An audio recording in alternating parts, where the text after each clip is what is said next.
पाठ का क्या नाम है? समांतर श्रेणी। समांतर श्रेणी।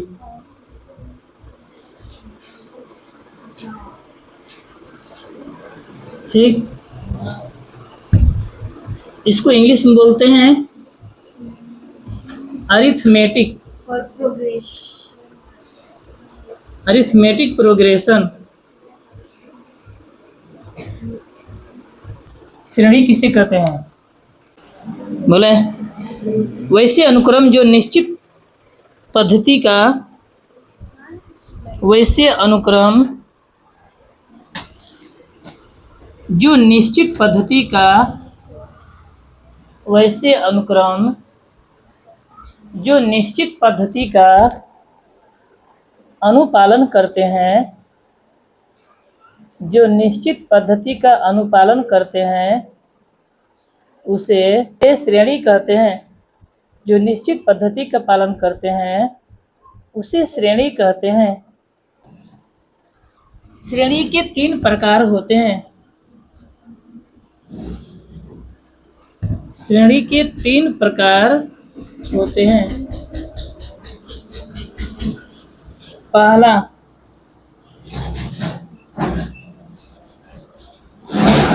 समांतर श्रेणी, दूसरा गुणोत्तर श्रेणी,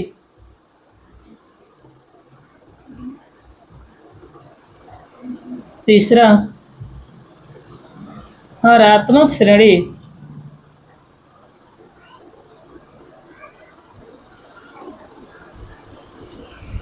पहला लिखे हेडिंग दो। बोले वैसा अनुक्रम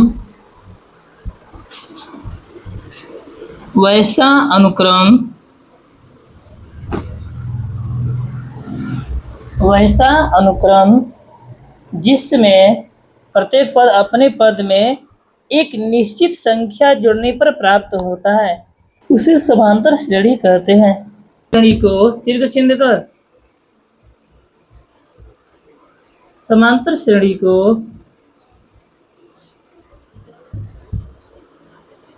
एपी द्वारा सूचित किया जाता है। एपी द्वारा सूचित किया जाता है।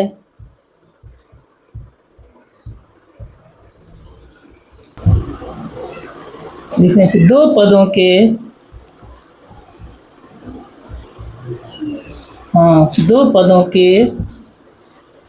क्रमागत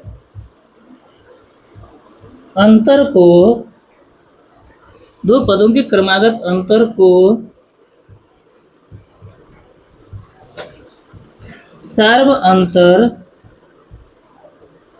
कहते हैं।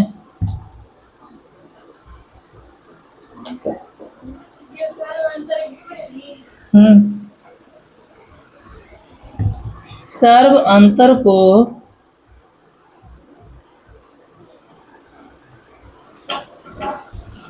देगा वो नहीं देगा। सही बोल रहे हो, अलग अलग सॉरी, बस बीच में अटका दो। सार्व अंतर को डी द्वारा सूचित किया जाता है। डी द्वारा सूचित किया जाता है।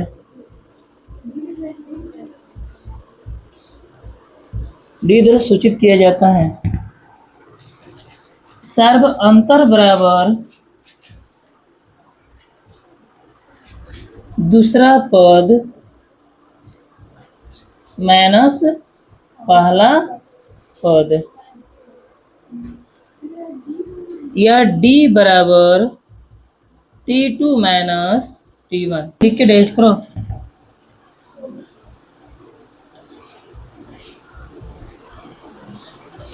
संख्याओं का वह समूह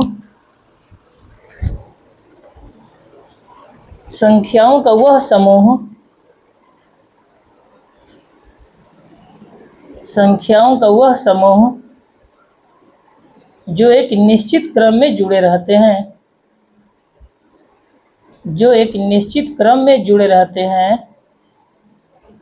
उसे संख्याओं का वह समूह जो एक निश्चित क्रम में जुड़े रहते हैं उसे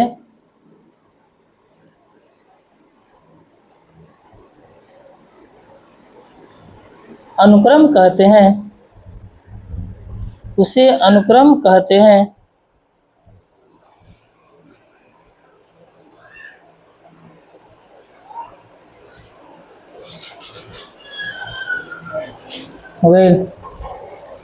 नीचे लिखना अलग स्ट्रक्चर का। अनुक्रम दो प्रकार के होते हैं। अनुक्रम दो प्रकार के होते हैं।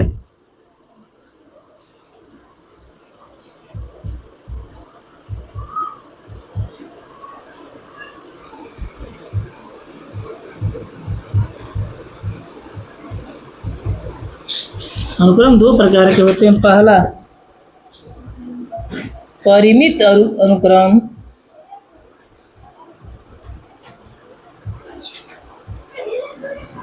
दूसरा अपरिमित अनुक्रम।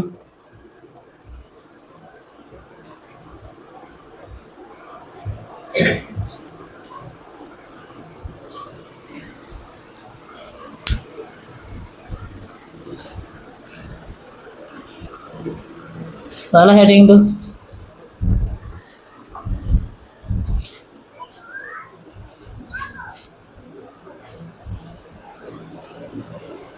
वैसा अनुक्रम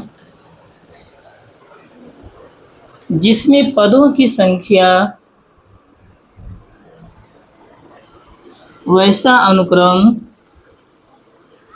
जिसमें पदों की संख्या निश्चित हो,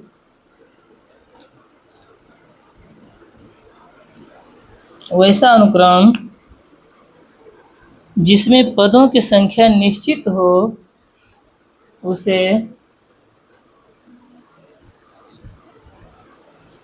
परिमित अनुक्रम कहते हैं। उसे परिमित अनुक्रम कहते हैं। जैसे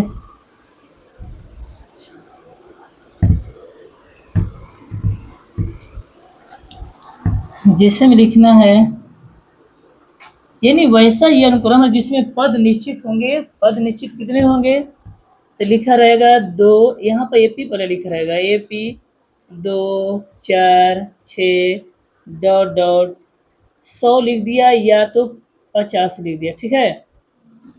तो ये पता चल गया कि ये निश्चित है कि 50 से ही तक रहेगा, इससे बेसी नहीं जाएगा। किसको निश्चित यानी परिमित अनुक्रम बोलेंगे, यानी कि एकदम उसका परिमित क्या अंतिम है 50। और जिसमें एक ऐसा ये आता है एपी जिसका अंत नहीं होता है, ठीक है, उसको बोलते हैं अपरिमित अनुक्रम। अब दूसरा हेडिंग दो, उसके बाद इसमें भी आएंगे भी। अपरिमित अनुक्रम जैसे में डालो, ये पता होना चाहिए कि जिसके अंतिम पद दे दिया, अंतिम दे समझो कि वो परिमित है।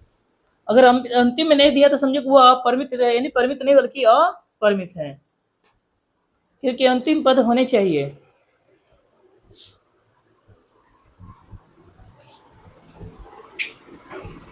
देखो, ऐसा अनुक्रम जिसमें पदों की संख्या अनिश्चित हो, फटाफट चलते रहो। वैसा अनुक्रम जिसमें पदों की संख्या अनिश्चित हो,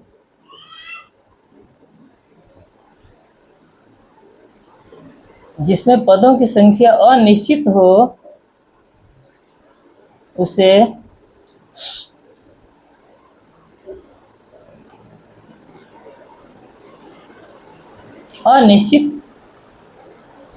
अपरिमित अनुक्रम कहते हैं। उसे अपरिमित अनुक्रम कहते हैं। जैसे उसे अपरिमित अनुक्रम कहते हैं, जैसे 3 5 7 9 डॉट डॉट डॉट। अब इसका कोई अंत नहीं है, कितना तक जा सकता है, इसको अपरिमित बोलेंगे। तीर के चिन्ह लिखना। एपी का व्यापक रूप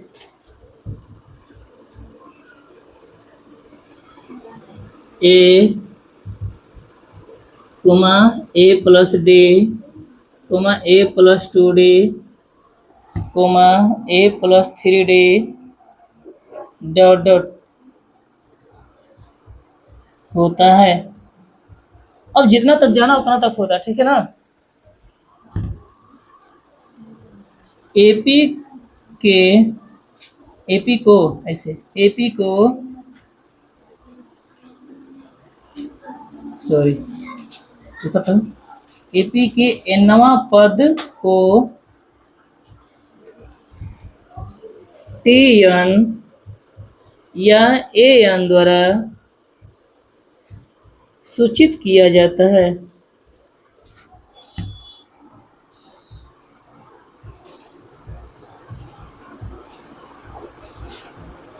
सूचित किया जाता है।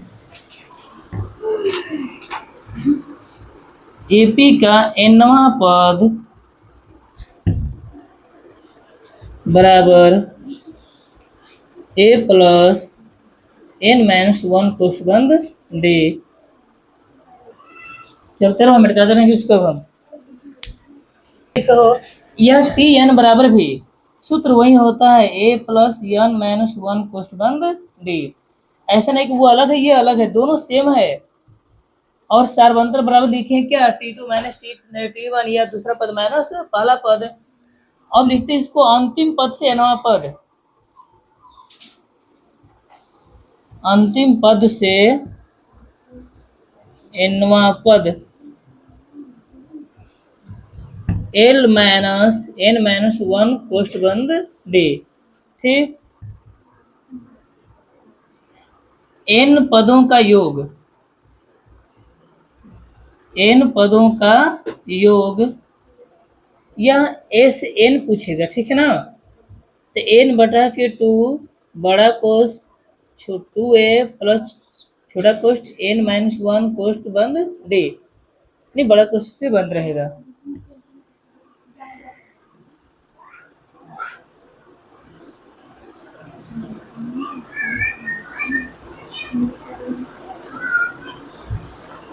प्रथम एन धन पूर्णांकों का योग, प्रथम एन धन पूर्णांकों का योग बराबर एन छोटा कोष्ठ में एन प्लस वन बटा के टू, ठीक है। एपी के nवें पदों का योग बराबर एस एन माइनस वन। ए और बी का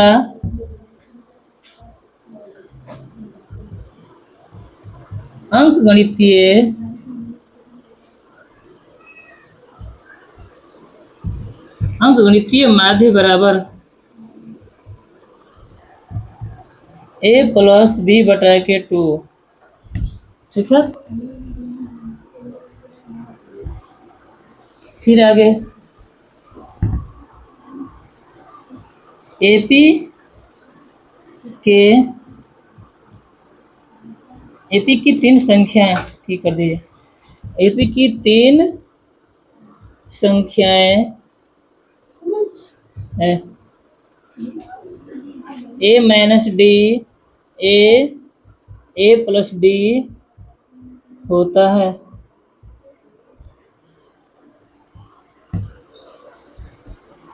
अगला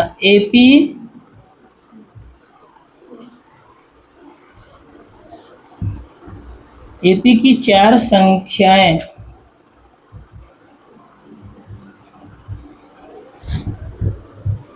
ए minus two D, A minus D, a plus d, a plus two D होती है।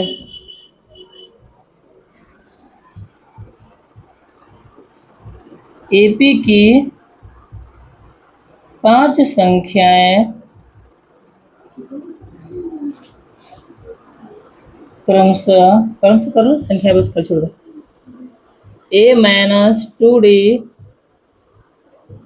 ए minus D, a plus D, a+2d होती है। यदि AP का अंतिम पद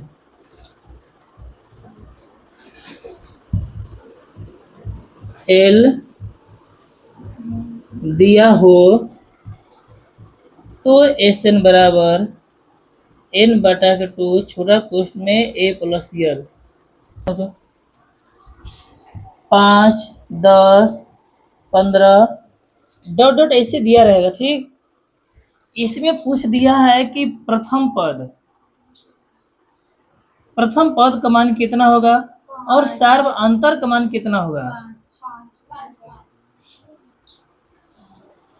के लिए क्या करना, जो पहले आएगा वही प्रथम पद होगा। पहले कितना है 5, वो माइनस में दे वो या प्लस में दे, जो पहला संख्या रहेगा वही हमारा प्रथम पद का मान होगा। ठीक है, और दूसरा जब निकालेंगे, जो सर्वंतर निकालेंगे, दूसरे में से पहला को घटाएंगे, यानी 10 में से 5 घटाएंगे 5। यहाँ पर जो संख्या रहेगी पहले इसको लिखेंगे सर्वंतर में, यहाँ पर लिखेंगे, उसके बाद इसको लिखेंगे और घटाएंगे, जो बचेगा वही सर्वंतर होगा। इसका फिर पूछ दिया है तीसरा पद कितना होगा। तीसरा पद में दिए तो नहीं है, कब दे रहा है 1, 2, 3 ठो दिया है।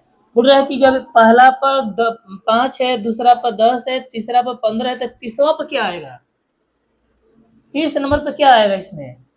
ठीक है, अभी 100 देखते हैं कितना आता है। अब इसको डायरेक्ट समझते हैं। ठीक है, यही तो प्रथम पद है जी, अब कभी भी आ जाएगा, नहीं आएगा तो कुछ ना। भी प्रथम पद यानी पहले होगा जो, और सर्वांतर क्या होगा, दूसरा में से हमेशा पहला घटाना। कोई सवाल रहेगा एपी का, हमेशा दूसरा में से पहला घटाना, वो बटा पर हो या माइनस में हो चाहे प्लस में हो। ठीक, अब कर तीसरा पद निकालने के लिए तो पहले ए लिख लो, लिख लिए 30वां, 20वां, 12वां, 14वां, 15वां, जो कुछ भी पहले बोलेगा उसमें सबसे पहले ए लिखना होगा। और 30 में से एक घटा दो, डी 29, हमेशा एक घटा के लिखना, क्योंकि ए को पहले लिख चुके हो। अगर 14वां लिखेगा तो ए प्लस 13 डी होगा। कहाँ से 30 अगला देखो, 30 में से एक घटाकर 29 लिखे हैं, समझ रहे हो कैसे, कि हमारे सूत्र में देखना है a प्लस n माइनस 1 कोष्ठ बंद d है, तो n का मान 30 हो जाता है, n का मान। अब यही 30 यहाँ बैठा के देखो कितना बचेगा, 29 बच जी, क्योंकि 30 एक घट 30 में से ये तो रहेगा ना, डायरेक्ट बताए नहीं हम। ठीक है ना, फॉर्मूला बनाएंगे। अब ये कमान देखो पर कितना दिया है। अब जी किसको नहीं बैठाने आएगा, जिसको तो सवाल कहाँ बनाएगा वो, उसको पढ़ना ही व्यर्थ है। बल्कि जो विद्यार्थी ये नहीं बैठा पाया तो उसको पढ़ना ही व्यर्थ है। अब 29 गुणे 5, डी का मान कितना है, ये डी का मान समझ लीजिए, डी का मान है। ठीक है, अब गुणा कर देते उसको हम 145 से 5 जोड़ देते हैं। अब इसको कर लो, फिर बताएंगे अगला सवाल। एपी 3, 9, 15 डॉट डॉट, इसका प्रथम पद चाहिए कितना आएगा, और सार्व अंतर, और इसका 21वां पद कितना होगा, बना कभी बताएंगे कि बना लिए हो। यानी प्रथम पद 3 हो गया, सार्वंतर हो गया, यानी कि 9 में से 3 घटेगा 6, और 21वां पद ए प्लस 20 डी। अब ए का मान है 3, 20 गुणे डी का मान है 6, 3 प्लस 120 26 जोड़ दो, बहुत ही आसान है।